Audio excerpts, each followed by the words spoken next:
اللہ تعالیٰ نے حضرت سلیمان علیہ السلام کے لیے جنوں، شیطانوں اور جانوروں کو منحصر کر دیا تھا، اور وہ سب حضرت سلیمان علیہ السلام کے تابع فرمان تھے۔ ان کے پاس ایک ایسی انگوٹھی تھی جس پر اسم اعظم لکھا ہوا تھا، جس کی تاثیر یہ تھی کہ انسان و حیوان، چرند و پرند، جن و پری، سب کے سب ان کے پاس کھینچے چلے آتے تھے۔ جب حضرت سلیمان علیہ السلام کی سلطنت بہت وسیع ہو گئی تھی، انہی دنوں کا واقعہ ہے کہ ایک روز معمول کے مطابق آپ قضائے حاجت کے لیے باہر گئے اور اپنی انگوٹھی ایک لونڈی کے حوالے کر گئے۔ ان کے جاتے ہی دیوں کے ملک کا بادشاہ حمود لئیس کسی طرح وہاں آ گیا۔ اس نے لونڈی سے حضرت سلیمان علیہ السلام کی انگوٹھی حاصل کی اور تخت سلیمانی پر جا بیٹھا۔ اسی انگوٹھی کے سبب سارا کاروبار اور سلطنت چل رہا تھا۔ چنانچہ انگوٹھی پاس نہ ہونے کی وجہ سے حضرت سلیمان علیہ السلام سے سب کچھ چھن گیا، اور وہ انگوٹھی دوبارہ پانے کے لیے جنگل کی طرف نکل گئے۔ چلتے چلتے وہ ایک روز بنی اسرائیل کے گھر کے دروازے پر پہنچے۔ آپ بہت بھوکے تھے۔ آپ نے دروازے پر دستک دی اور اندر سے ایک عورت نے پوچھا، کون ہے؟ حضرت سلیمان علیہ السلام نے جواب دیا، میں ہوں جس کی دعوت کرنا لازمی ہے۔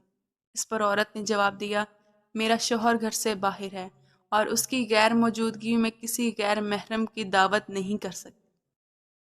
البتہ میرے باغ میں چلے جاؤ، جب میرا شوہر واپس آئے گا تو تمہاری مراد پوری کر دی جائے گی۔ حضرت سلیمان علیہ السلام عورت کا جواب سن کر باغ میں گئے اور پانی پی کر سو گئے۔ سوتے دوران باغ میں سے کہیں ایک ناگ نکلا اور وہ آپ کے قریب بیٹھ کر پہرا دینے لگا۔ اس خاتون کا شوہر جب باغ میں آیا اور اس نے یہ منظر دیکھا تو وہ پریشان ہو گیا۔ اس نے بیوی سے پوچھا کہ یہ آدمی کون ہے اور یہاں کیوں سو رہا ہے؟ بیوی نے بتایا کہ یہ مسافر ہے، آپ کے انتظار میں ٹھہرا ہوا ہے۔ حضرت سلیمان علیہ السلام بیدار ہوئے تو ناگ وہاں سے ہٹ گیا۔ عورت کا شوہر آپ سے بے حد متاثر ہوا اور اس نے آپ کو اپنی بیٹی کا رشتہ دینے کی پیشکش کی، جو آپ نے قبول کر لی۔ آپ نے اس شخص کی بیٹی سے شادی کی۔ 3 روز وہاں قیام کرنے کے بعد اپنی بیوی کو ساتھ لے کر وہاں سے روانہ ہو گئے۔ ادھر آپ کے تخت پر حمود لئیس قابض تھا، جو جنات میں سے تھا۔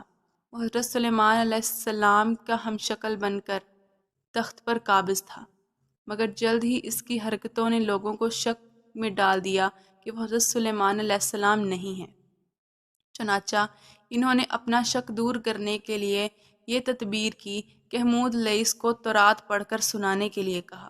حمود لئیس تو تورات نہ پڑھ سکا، جس پر لوگوں نے تورات پڑھنا شروع کر دی۔ حمود لئیس گھبرا گیا، وہ کلام الہی سن کر وہاں سے کھڑا ٹھہر نہ سکا اور فوراً غائب ہو گیا۔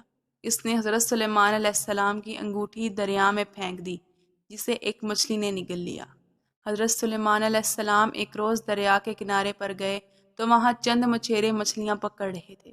آپ نے دیکھا تو آپ نے بھی ایک آدمی کے ساتھ مل کر مچھلی پکڑنے لگے۔ قدرت خداوندی سے ان کے جال میں وہی مچھلی پھنس گئی جس نے آپ کی انگوٹھی کو نگلا ہوا تھا۔ آپ نے اس آدمی سے وہ مچھلی پکانے کے لیے خریدی اور گھر لے جا کر اپنی بیوی کو دی۔ بیوی نے فرمایا، اس مچھلی کو آج شام پکا لینا۔ آپ کو بالکل معلوم نہ تھا کہ آپ کی انگوٹھی اس کے پیٹ میں ہے۔ جب آپ کی بیوی نے مچھلی کا پیٹ چاک کیا تو اس کی انگوٹھی برآمد ہوئی۔ بیوی نے انگوٹھی آپ کو دکھائی تو آپ نے انگوٹھی کو فوراً پہچان کر انگلی میں پہن لیا۔ انگوٹھی حاصل ہوتے ہی آپ کا تخت و تاج آپ کو واپس مل گیا۔ اللہ تعالیٰ نے اس امتحان کے لیے حضرت سلیمان علیہ السلام کو چنا، جس میں حضرت سلیمان علیہ السلام شکر گزاری سے اللہ کے مزید ویڈیوز کے لیے چینل کو سبسکرائب اور ویڈیو کو لائک کر دیں۔ اللہ ہم سب کا حامی و ناصر ہو۔ فی امان اللہ۔